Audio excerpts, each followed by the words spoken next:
415 वो वैल्यू एक बार देख लेना पड़ेगा, बट स्टिल जहां तक मुझको याद है 400 समथिंग, 415 और 400 देख ही लेते हैं। 415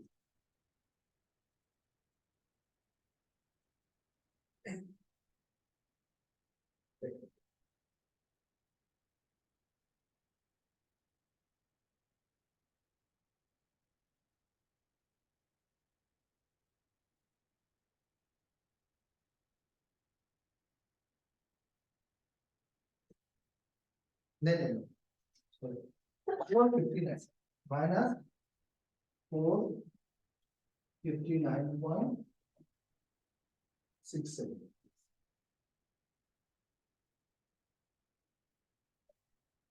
मतलब 460 तो माइनस 460 ऑलमोस्ट।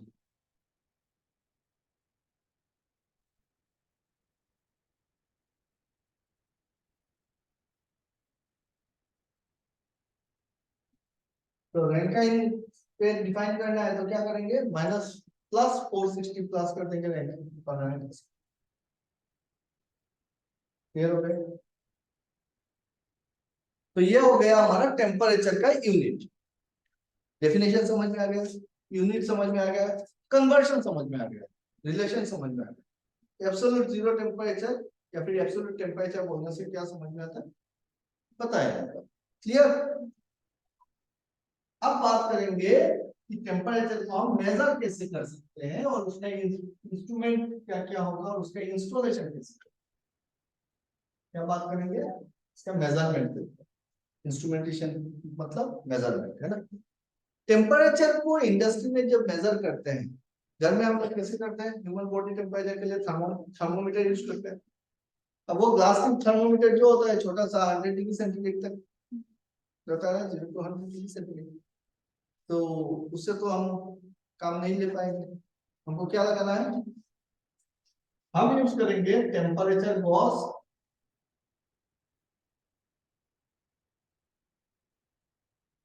हम यूज करेंगे थर्मोकपल,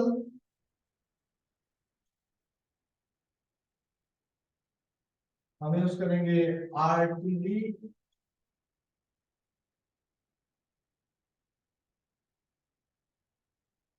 टेम्परेचर स्विच, और हायर टेम्परेचर पे जाएंगे तो पाइरोमीटर वगैरह वगैरह यूज करेंगे। छोटे छोटे हम लोग डिस्कस करते हैं ये चार। थर्मोकपल, आरटीडी, आरटीडी मतलब रेजिस्टेंस टेम्परेचर,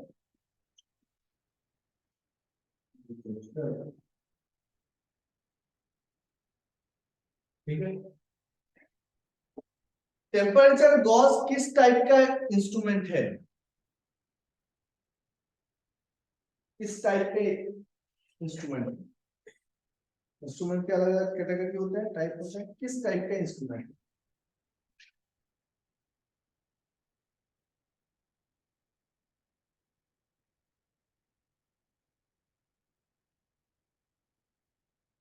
क्या टाइप क्या क्या था, indicating type, recording type. Sir temperature Gauss क्या होगा, इंडिकेटिंग टाइप मतलब local monitoring device, local monitoring, जहां पे आप टेम्परेचर गॉस को इंस्टॉल करोगे जाके देखना पड़ेगा, ये आपको सिग्नल नहीं भेज सकता है। टेम्परेचर गॉस कोई दूर पे कहीं पे रिमोट पे सिग्नल नहीं भेज सकता है, आपको जाके ही देखना पड़ेगा, है ना। So temperature Gauss local monitoring device हो गया, इंस्ट्रूमेंट हो गया। थर्मोकपल, आर्टिफिशियल और टेम्परेचर स्विचेस ये क्या करेंगे, इलेक्ट्रिकल सिग्नल्स भेज सकते हैं, तो हम दूर कहीं पे बैठ के टेम्परेचर मेजर कर सकते हैं, है कि नहीं। टेम्परेचर गॉज कैसे बनता है, क्या क्या चीजें यूज कर सकते हैं, टेम्परेचर गॉज के लिए क्या लगाएंगे बोलो।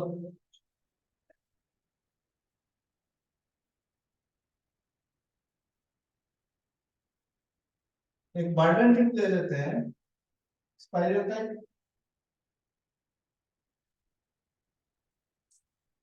क्या है ये?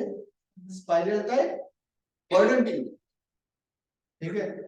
और इसके अंदर एक लिक्विड फिल करके रखते हैं। क्या लिक्विड हो सकता है? मर्क्यूरी फील्ड हो सकता है, अल्कोहल हो सकता है, ईथर हो सकता है, कि जो टेम्परेचर को सेंस करने से जिसका वॉल्यूम बहुत ज्यादा बढ़ता है, टेम्परेचर के साथ वॉल्यूम बढ़ता है। तो अगर आप इस ट्यूब के अंदर उस लिक्विड को फिल करके सील कर दो तो उसका वॉल्यूम क्या हो गया? कांस्टेंट। वॉल्यूम हो गया कांस्टेंट, लिक्विड पूरा भरा हुआ है, वॉल्यूम हो गया कांस्टेंट। और आपने इसको टेम्परेचर दिया, तो टेम्परेचर बढ़ा रहे हो, वॉल्यूम अगर कांस्टेंट है तो होगा क्या? वॉल्यूम कांस्टेंट है और टेम्परेचर आप बढ़ा रहे हो, तो क्या इफेक्ट आएगा? प्रेशर बढ़ेगा, क्योंकि लिक्विड एक्सपांड होना चाहती है, एक्सपांशन का जगह नहीं है। वॉल्यूम बढ़ेगा मतलब एक्सपांड होना चाहती है ना, लेकिन एक्सपांशन की जगह है नहीं है, और एक्सपांशन नहीं हो पा रही है, तो फिर ये क्या करेगा? प्रेशर बढ़ाएगा, फोर्स लगाएगा। फोर्स लगाएगा तो ये स्पाइरल टाइप है, मतलब फोर्स से क्या होगा? वो अनफॉइल होने की कोशिश करेगा, खुलने की कोशिश करेगा, स्ट्रेट होने की कोशिश करेगा। तो हमने स्पाइरल इसलिए बनाया क्योंकि कम जगह पे वो ज्यादा लार्ज डिस्प्लेसमेंट मिल सके, वो खुलने की कोशिश करेगा। जैसे ही खुलने की कोशिश करेगा उसे टिप मूवमेंट करेगा तो डिस्प्लेसमेंट देगा टिप, और इसी टिप के साथ हम क्या करेंगे? नीडल कनेक्ट करके रखेंगे, ठीक है। तो एक हमने नीडल लगाया, तो जैसे ही ये टिप खुलने की कोशिश करेगा नीडल मूव करेगा, और जब मूव करेगा तो हम लोग पहले से क्या करेंगे? इसको पे हमने कैलिब्रेटेड स्केल के ऊपर नीडल को रखा। अब नीडल जितना डिस्प्लेसमेंट आएगा उसके हिसाब से लिक्विड कितना मूव करेगा, हमको पता चल जाएगा इतना डिस्टेंस।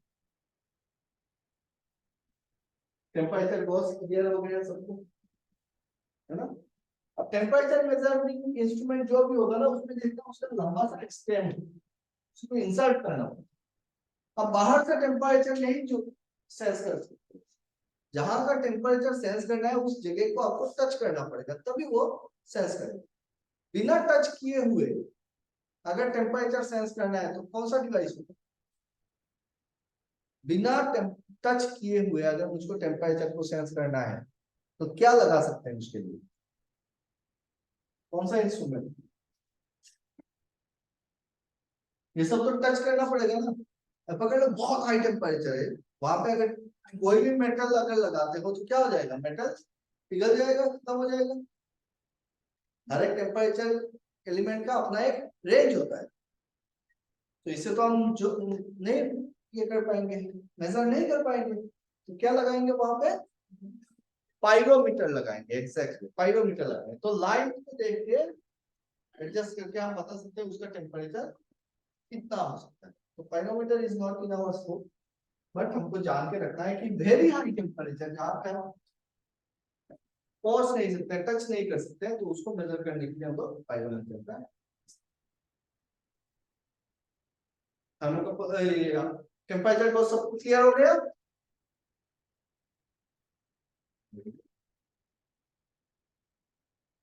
अब ये जो स्टेम है इसका, इसका डायमीटर देखेंगे, इसका आउटर डायमीटर देखेंगे हम। ये 2 mm का है, 3 mm का है, उसी के हिसाब से हमको क्या करना पड़ेगा? इसको इंस्टॉल करना है पाइप में। पकड़ लो एक मेरा पाइप है, पाइपलाइन है यहाँ पे,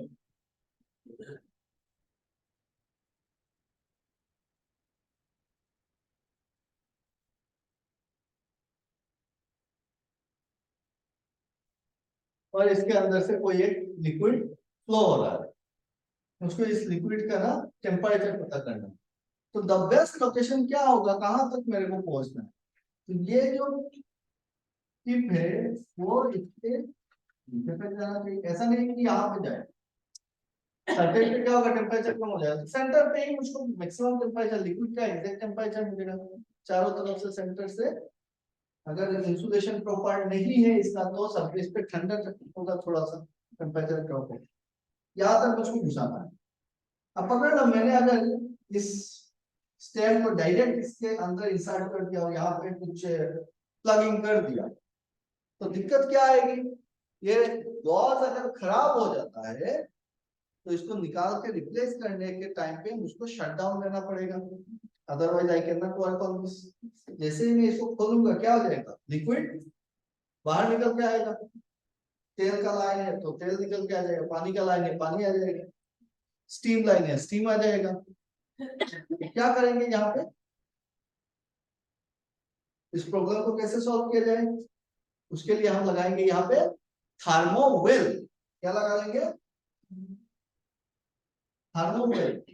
ये एसएस का एक पाइप काटेंगे और एसएस के पाइप को नीचे तरफ सील करके इसको इंसर्ट कर देंगे और ये ऑयलिंग करके हम पाइप में पहले से ही लगा देंगे ड्यूरिंग कमीशन।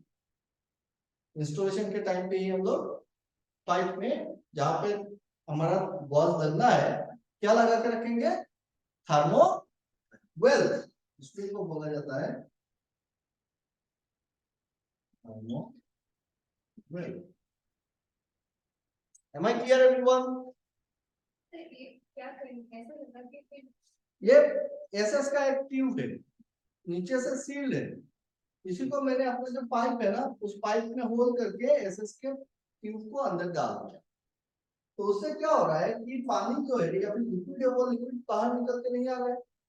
एसएस का है तो फिर टेम्परेचर जो है वो रोकेगा नहीं, कंडक्ट पूरा का पूरा टेम्परेचर ट्रांसफर होगा। Access stainless steel stainless SS material का हमने पाइप, क्योंकि दूसरा मटेरियल लोगे तो टेम्परेचर ड्रॉप कराएगा, यहाँ पे क्या है थर्मल कंडक्टेंस बहुत हाई है, पूरा का पूरा है। अब इस कैप जैसा है तो इसका नीचे वाला हिस्सा क्या है, सील्ड है, तो इसी को मैंने यहाँ पे लगा दिया। अब क्या है कि लिक्विड तो बाहर निकल के आएगा नहीं, मेरे को मर्जी है तो मैं यहाँ पे बॉस लगाओ, मर्जी है तो खोलते ले जाओ। तो अगर थर्मोवेल कनेक्ट करने का मेन बेनिफिट क्या है, मेन बेनिफिट ये है कि हम कभी भी मेंटेनेंस के दौरान हम खोल सकते हैं बिना डर। अदरवाइज अगर थर्मोवेल नहीं लगाता है, थर्मोवेल नहीं लगाता है उसमें से अगर आपको पता नहीं है कि थर्मोवेल है कि नहीं है, high pressure line steam line है, अगर लोग 500 डिग्री सेंटीग्रेड का स्टीम है और आप जाके इसको खोल दिए वहीं पे बंदा खत्म। अभी हाल ही में दिखाया था ना राजस्थान का एक केस कि टरबाइन हाई ओवर स्पीड पे टरबाइन फूट गया, जो ऑपरेटर था सर पे लगा बोल्ट, दिमाग निकल के बाहर फ्लोर पे पड़ा हुआ है।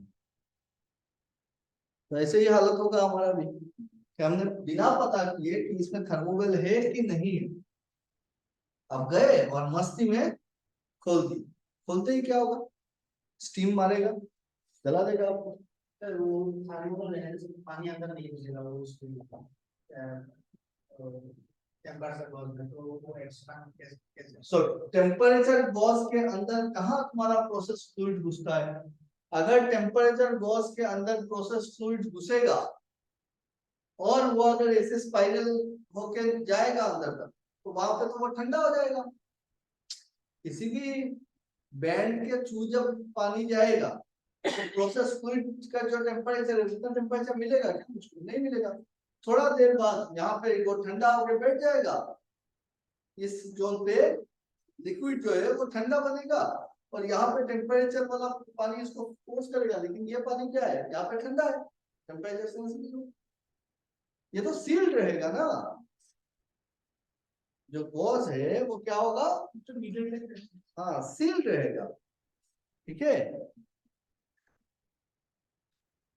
तो प्रोसेस फ्लूइड जो है ना वो प्रोसेस फ्लूइड गॉस के अंदर नहीं जा रहा है, ये सील्ड है, इसके अंदर आपने या तो अल्कोहल रखा है या फिर आपका मार्क्यूरी रखा हुआ है, अलग अलग फ्लूइड, ईथर रखा हुआ है, जो भी फ्लूइड आपको पसंद है रखो, उसी के हिसाब से कॉस्टिंग आएगा, ठीक है। ये पूरी चीजें देखते हैं और फिर वो लिक्विड फिर अंदर में क्या होगा, एक्सपांड होगा, लिक्विड का वॉल्यूम फिक्स करना है ना, तो एक्सपांड होगा, सील्ड है। क्लियर? समझ में आ सकते हो?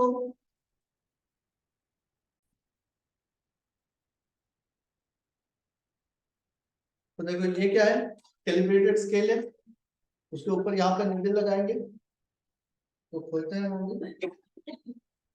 स्केल को, कैलिब्रेटेड स्केल को मैं खोल रहा हूँ यहाँ पे। Now you can see.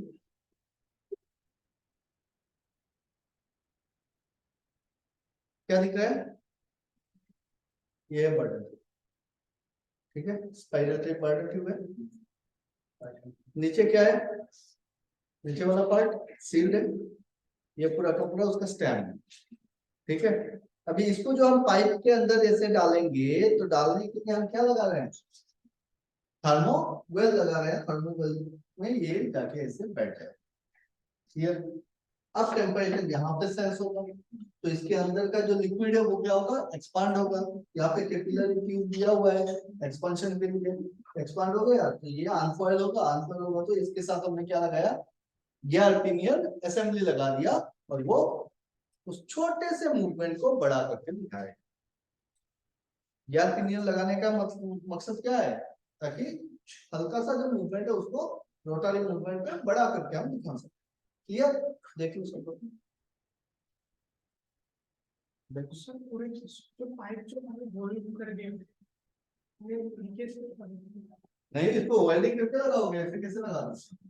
तो पहले तो कमीशनिंग के टाइम पे ही जब आपका इरेक्शन चल रहा है प्लांट, तो पाइप लगाया, तो पाइप में होल किया, होल करके उसको थर्मोवेल को फिट किया, वेल्डिंग करके रखा है। नहीं तो लीकेज करेगा डेफिनेटली, क्यों नहीं करेगा? ठीक है, तो ये है मेरा टेम्परेचर वॉल्स का इंस्टॉलेशन। समझ में आ गया? अब पकड़ लो, आपको एक टेम्परेचर वॉल्स का ना इंडेंट डालना है। इंडेंट समझ में आता है? क्या देना है?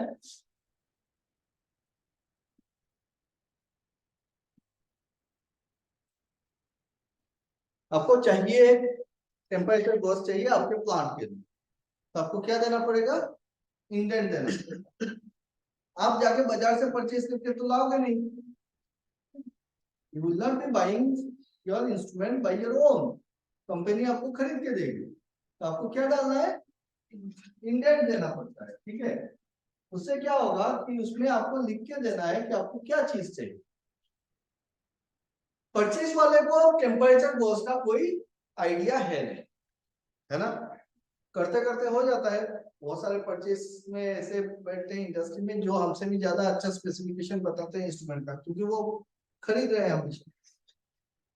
लेकिन हमको जो हमारा रिक्वायरमेंट है उस हिसाब से इंडेंट में लिख के देना है। आप अगर ऐसे ही लिख दोगे कि एक टेम्परेचर गॉज चाहिए, तो दुनिया में हजारों टाइप के टेम्परेचर गॉजेस आ रहे हैं, उसका लेंथ अलग होगा, उसका डायमीटर अलग होगा। तो जब मैं इंडेंट लिखूंगा तो मेरे को बहुत स्पेसिफिकली लिखना पड़ेगा कि मुझको क्या चाहिए, है ना। इसको क्या कहते हैं, इंडेंट। इंडेंट डालने के टाइम क्या लिखेंगे, हम पहले लिखेंगे टेम्परेचर गॉज, चलो ठीक है जी। फिर हमको लिखना पड़ेगा कि इसका डायल साइज क्या होगा,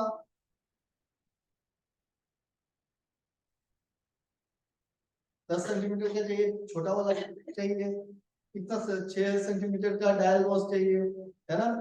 सबसे इंपॉर्टेंट पैरामीटर यहाँ पे क्या होगा, एक तो रेंज, टेम्परेचर का कितना टेम्परेचर का गॉज लगाओगे, तो रेंज,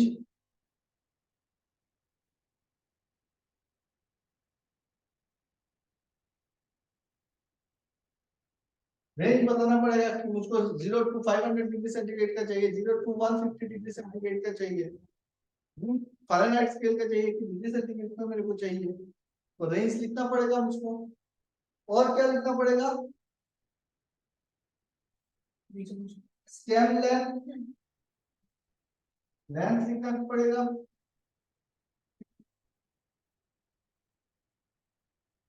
कितना लंबा वाला स्टेम चाहिए, छोटा चाहिए कि लंबा चाहिए, है ना। और इंपॉर्टेंट क्या होगा, इसका बॉडी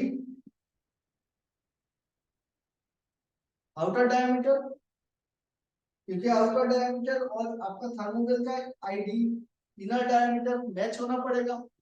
अगर मैच नहीं हुआ, टच नहीं किया, तो टेम्परेचर सेंस नहीं करेगा, बीच में एयर गैप रह जाएगा। Air is a bad conductor of heat, तो आपको प्रॉपर टेम्परेचर सेंस नहीं मिलेगा, तो आपको इसका आईडी और इसका ओडी मिलना पड़ेगा, तब जाके ना पूरा टाइट पैक होगा, तभी तो टेम्परेचर ट्रांसफर होगा। समझ में आ रहा है बातें? ये नीचे टच होना पड़ेगा। अब छोटा लगा दिए और पतला लगा दिए, ये यहाँ पे जाके बैठा हुआ है, तो बीच में क्या है, एयर गैप है, तो टेम्परेचर कंप्लीट ट्रांसफर नहीं हो रहा है, आपको रीडिंग कम मिल रहा है। ऑपरेटर बोलेगा नहीं यार यहाँ पे गड़बड़ दिखा रहा है अपना, आपको समझ में नहीं आएगा क्या हो रहा है। समझ में आ रहा है? स्कैन लंबा हो रहा है उसमें दिक्कत नहीं है, क्योंकि सेंस आपका ये वाला पोर्शन ही करेगा, बाहर में ये पार्ट निकल के रहे, उसमें बहुत ज्यादा दिक्कत नहीं है, थोड़ा बहुत तो ड्यू टू एटमॉस्फेरिक चेंजेस आएगा, बट मेन पार्ट है कि सटा होना चाहिए, साइड लगा होना। गलती से अगर थोड़ा सा मोटा आ गया, 0.1 mm भी मोटा आ गया, तो थर्मोवेल के अंदर जाएगा नहीं,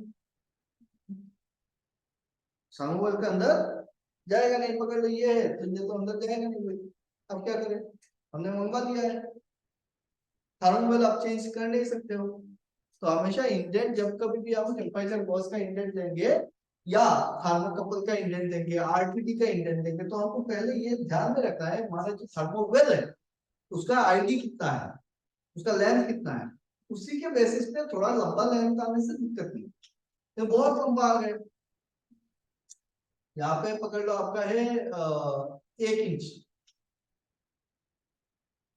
का थर्मोवेल है, और आपने बोले 10 इंच का थर्मोकपल मंगवाया, तो गलत है ना, थोड़ा छोटा साइज का लो, तो समझ में आ गया जवाब। इंस्टॉलेशन, अब इसके ऊपर क्या लगेगा, इस टाइप से नट अरेंजमेंट करेंगे, चेक मार देंगे, ताकि थर्मोकपल थर्मोवेल के साथ इसको हम फिक्स कर सकें, है ना। अब जब कभी अब थ्रेडिंग की बात आती है ना, ये जो थ्रेड होते हैं, थ्रेड कितने टाइप के होते हैं, थ्रेड भी बहुत सारे टाइप के, स्टैंडर्ड थ्रेडिंग क्या होगा,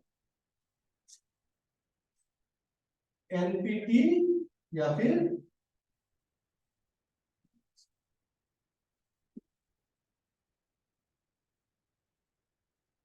ये दो स्टैंडर्ड के थ्रेडिंग आते हैं, आपको देखना पड़ेगा इसका थ्रेड का पिच क्या है, वो एनपीटी है, थर्मोवेल के अंदर एनपीटी है कि बीएसपी, अगर एनपीटी है और आपने कुछ बीएसपी वाला मंगवाया तो वो थ्रेड बैठेगा नहीं। फिर इसका थ्रेड का साइज देखना पड़ेगा, क्या ये 1/2 इंच का है, क्या ये 1/4 का है, क्या ये 3/4 का है, 1 इंच का है, तो थ्रेड का साइज भी देखना पड़ेगा। ये सारी बातें ना हमको यहाँ पे इंडेंट पे लिख के देना पड़ेगा, स्पेसिफिकेशन, जब जितना एक्यूरेट आप स्पेसिफिकेशन दोगे उतना एक्यूरेट सामान आपके पास आएगा, परचेस वाले को दिक्कत नहीं होगी, ठीक है, क्लियर, इंडेंट समझ में आया। कोई भी चीज हमको परचेस करना होता है तो हम क्या डालते हैं, इंडेंट डालते हैं, ओके, इंडेंट डालने का मतलब क्या हो गया, इंडेंट बनाना आता है आपको, पूछ सकते हैं इंडेंट कितना आता है, आसान आता है, मतलब आपको वो स्पेसिफिकेशन बढ़िया से वो फॉर्मेट रहता है हर एक कंपनी में, कि आपका टाइप क्या होगा, ये होगा, तो आपको वहां पे डिस्क्रिप्शन लिख के देना है बढ़िया से, सिर्फ ऐसा नहीं लिख देना है कि टेम्परेचर को चाहिए 0 to 100 डिग्री सेंटीग्रेड, तो वो कुछ भी लेके आ जाए। Are you getting my point? अब बताओ टेम्परेचर गोल्स के ऊपर कोई सवाल है?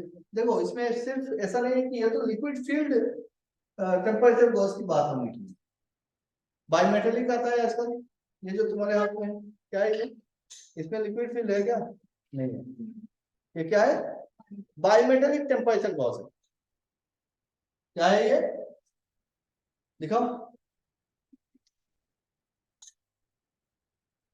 ये क्या है, बायोमेटेलिक टेम्परेचर गॉस है। बायोमेटेलिक में क्या होता है,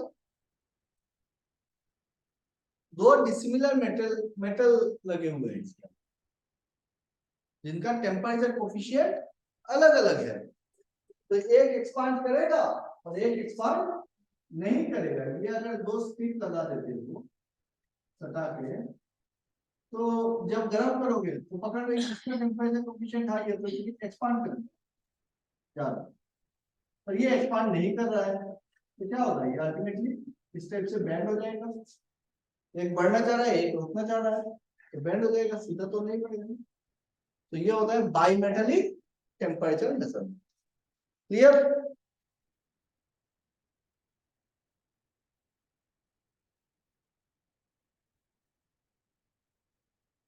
थ्रेड के ऊपर हम बाद में डिटेल्स में बात करेंगे, एनपीटी क्या है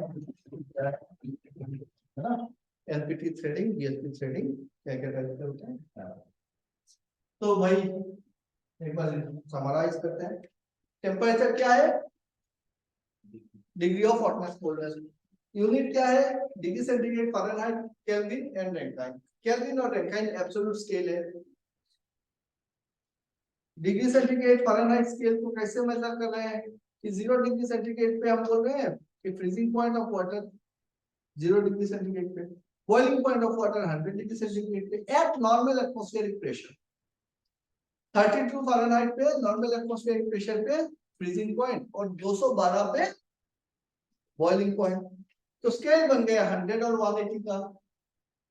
-40 डिग्री सेंटीग्रेड पे -40 डिग्री फ़ारेनहाइट होता है, -273 डिग्री सेंटीग्रेड पे 0 केल्विन होता है, एब्सोल्यूट 0 बोल रहे हैं, जहां पर मॉलिक्यूलर मूवमेंट सीज, और -460 डिग्री फ़ारेनहाइट पे मॉलिक्यूलर मूवमेंट सीज, तो एब्सोल्यूट 0 हो गया। कन्वर्शन कैसे होगा, C/100 = F-32/180, कन्वर्शन भी हो गया। थियोरेटिकल पार्ट समझ में आ गई। प्रैक्टिकल में जा रहे हैं तो हम लोग 4 टाइप के इंस्ट्रूमेंट्स मेनली यूज कर रहे हैं, Gauss, thermocouple, artery and temperature switches. Gauss आपने बहुत बढ़िया से समझ लिया, उसमें लिक्विड फील्ड हो सकता है, वेपर फील्ड हो सकता है, बहुत सारे टाइप के फील्ड इंस्ट्रूमेंट हो सकते हैं, या फिर बाइमेटेलिक टेम्परेचर गॉस हो सकता है, देखा भी हम लोग। इंस्टॉलेशन समझ में आया कि किसी भी पाइपलाइन पे जब हम थर्मोकपल या आरटीडी या फिर टेम्परेचर गॉस को इंस्टॉल करने जाएंगे तो हमको सबसे पहले वहां पे पाइप में होल करना पड़ेगा, और डायरेक्ट इंस्टॉल करेंगे तो उसको निकालने में लिक्विड निकल के आएगा, तो शटडाउन चाहिए उसके लिए। उस चीज को हमने ओवरकम किया किससे, थर्मोवेल से। थर्मोवेल लगा दिया, वेल्डिंग करके फिक्स कर दिया पाइप के साथ। अब आप उसमें लगाओ ना लगाओ कोई बात नहीं। फिर हमने इंडेंट समझा कि टेम्परेचर गॉस को इंडेंट करना है तो उसमें क्या क्या चीजों का मेंशन करना जरूरी है, कि डायल साइज मेंशन करना जरूरी है, स्टेम का लेंथ मेंशन करना जरूरी है, किस टाइप का थर्मोकपल गॉस चाहिए वो मेंशन करना चाहिए, थर्मोवेल का आईडी या फिर गॉस का स्टेम का आईडी ओडी मेंशन करके देना है, इतना ओडी होना चाहिए। तो ये सारी बातें समझ, रिजोल्यूशन वगैरह दे सकते हो, नहीं दोगे तभी उसी रिजोल्यूशन में आ जाए, रेंज के हिसाब से रिजोल्यूशन। नेक्स्ट नेक्स्ट क्या है, थर्मोकपल। थर्मोकपल क्या है, ये 2 वायर है, थर्मोकपल 2 डिसिमिलर मेटेलिक वायर। कौन कौन सा मेटेलिक वायर यूज कर रहे हैं, ये डिपेंड करता है कि कौन सा टाइप का थर्मोकपल आप यूज कर रहे हैं। जैसे अगर आप के टाइप थर्मोकपल यूज करते हैं तो ये हो जाएगा आपका क्रोमेल, हो जाएगा आपका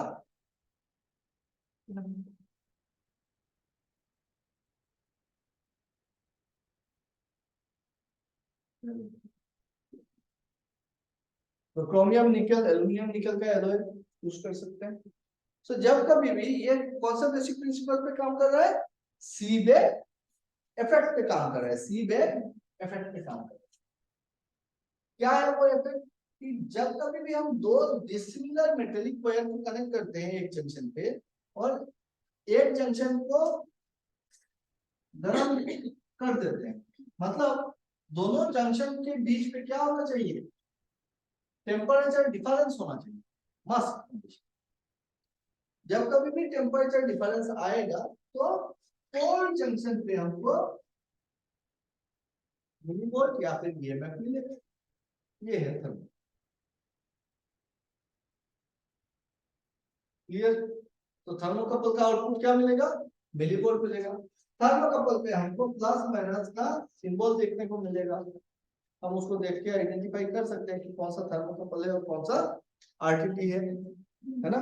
तो हम जब तक हम ये टर्मिनल नहीं देखेंगे हम नहीं बोल सकते हैं कि वो आरटीटी है कि थर्मोकपल। थर्मोकपल पे 2 तार रहेगा और प्लस माइनस का साइन भी रहेगा। इसमें 4 टर्मिनल है, मतलब ये डुप्लेक्स टाइप का थर्मोकपल है। किस टाइप का है? डुप्लेक्स, मतलब एक थर्मोकपल के अंदर 2 है।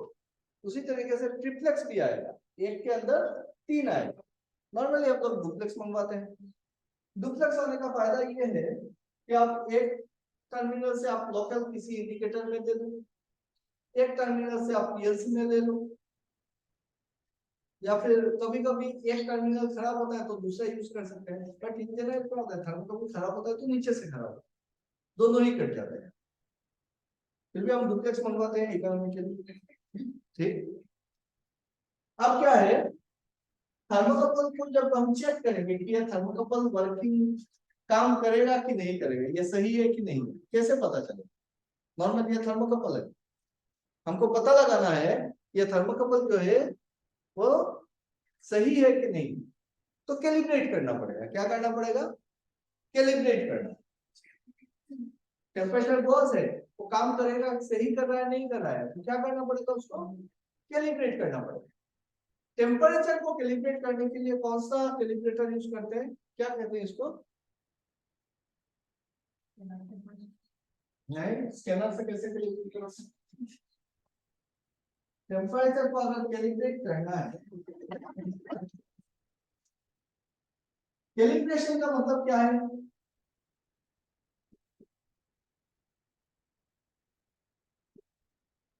कैलिब्रेशन का मतलब क्या है? सो कैलिब्रेशन का मतलब है कि compare the instrument with some standard equipment, standard device के साथ, स्टैंडर्ड स्केल के साथ कंपेयर करना कि मेरा ये इंस्ट्रूमेंट सही है कि नहीं, और उसका जो एरर मिलेगा उस एरर को मिनिमाइज करना। कंपेयर करना और एरर को मिनिमाइज करने को हम बोलेंगे कैलिब्रेशन। ठीक, अब कैलिब्रेशन के लिए टेम्परेचर को कैलिब्रेट करना है तो क्या यूज करेंगे हम लोग? टेम्परेचर बार का यूज करेंगे। टेम्परेचर बार मतलब एक हीटर होगा अंदर में जिसमें आप स्टैंडर्ड टेम्परेचर आप सेट कर सकते हो। थर्मिस्टर रहेगा, स्विचिंग रहेगा, कॉइल रहेगा। स्विच को ऑन कर दिए, टेम्परेचर को सेट कर दिए कि 50 डिग्री पे पहले, ये टेम्परेचर बढ़ जाएगा 50 डिग्री पे आएगा, लॉक हो जाएगा।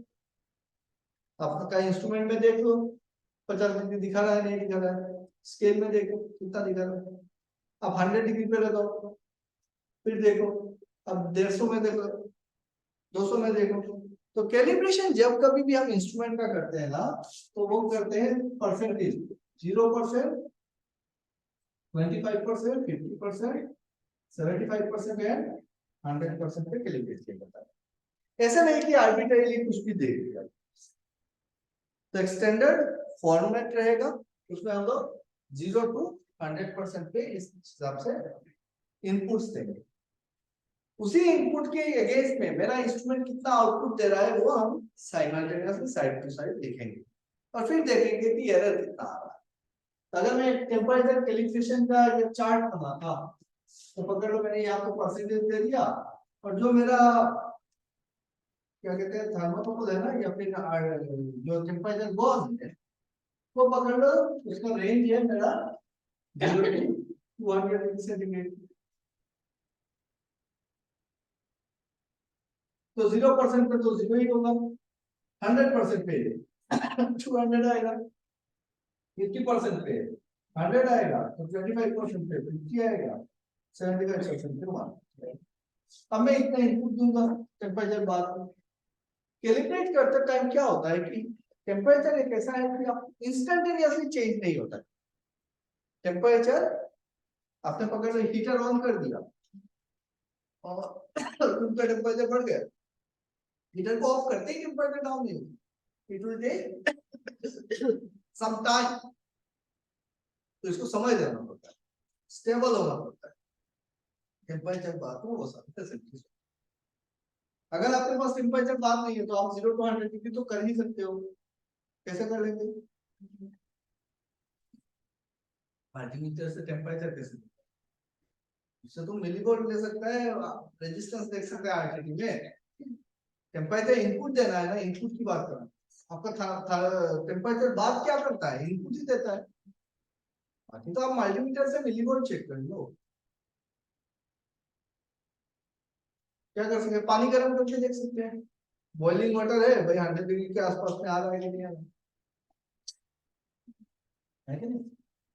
सो इसमें हमने इनपुट दे दिया ऐसा, फिर हम देखेंगे इंक्रीजिंग ऑर्डर में भी देखेंगे और डिक्रीजिंग ऑर्डर में भी देखेंगे। देखते थे ना हम लोग, इंक्रीजिंग ऑर्डर पे देखेंगे कि कितना आ रहा है, 50 डिग्री पे कितना दिखा रहा है,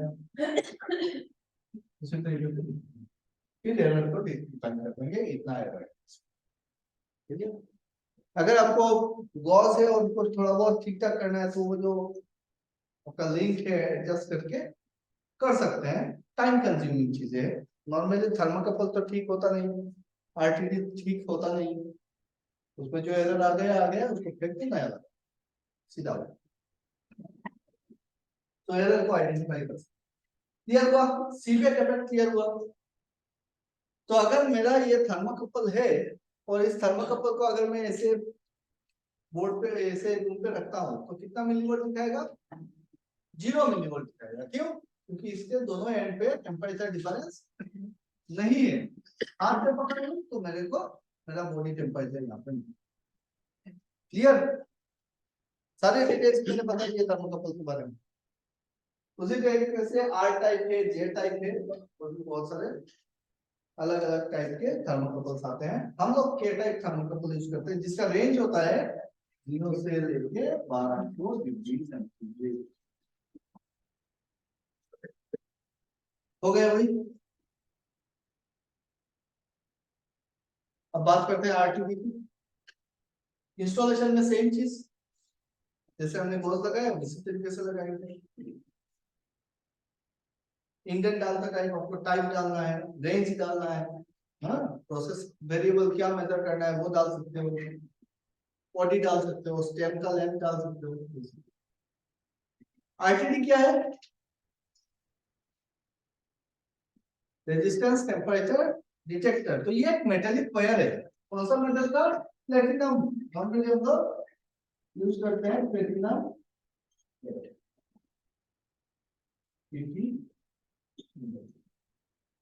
जैसे जैसे टेम्परेचर बढ़ेगा इसका रेजिस्टेंस बढ़ेगा, मतलब ये पीटीसी मटेरियल है, पॉजिटिव टेम्परेचर कोफिशिएंट मटेरियल, ठीक। टेम्परेचर रेजिस्टेंस मेजर करो, यहाँ पे आरटीडी में क्या मेजर करेंगे, रेजिस्टेंस मेजर करेंगे। थर्मोकपल में क्या मेजर करेंगे, मिलीवोल्ट मेजर करेंगे। क्लियर, बाकी सेम बात है, इंस्टॉल करना, इंटेल करना, समझ क्लियर। आरटीडी में कितने टर्मिनल होंगे, या तो 3 टर्मिनल्स होंगे या फिर 4 टर्मिनल्स। नॉर्मली हम लोग 3 टर्मिनल्स यूज करते हैं। आरटीडी का सिंबल कैसे दिखाएंगे ड्राइंग में, ये रहेगा मेरा आरटीडी का सिंबल। थर्मोकपल का सिंबल कैसे रहेगा,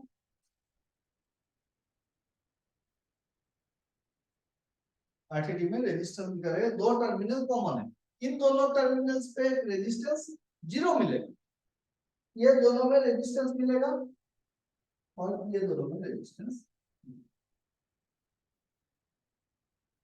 क्लियर एवरीवन,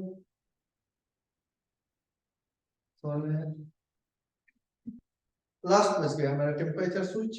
स्विच का कब लगाते हैं, क्या काम में आता है टेम्परेचर, जब हमको किसी इलेक्ट्रिकल सर्किट को ऑन या ऑफ कराना है, मेजरिंग द टेम्परेचर। तो स्विचेस में थर्मिस्टर यूज कर सकते हो, या फिर थर्मिस्टर ही मेनली यूज करते हैं, या फिर other types of switches available है। एक माइक्रो स्विच रहेगा टेम्परेचर सेटिंग कर सकते हैं, उतना टेम्परेचर के ऊपर जाएगा तो वो थर्मिस्टर ओपन हो जाएगा। जैसे हम लोग एसी में लगाते हैं घर में, है ना, तो इंडस्ट्री में टेम्परेचर स्विच अलग से थोड़ा मुख्य। तो बताओ टेम्परेचर पूरा क्लियर हो गया? Calibration.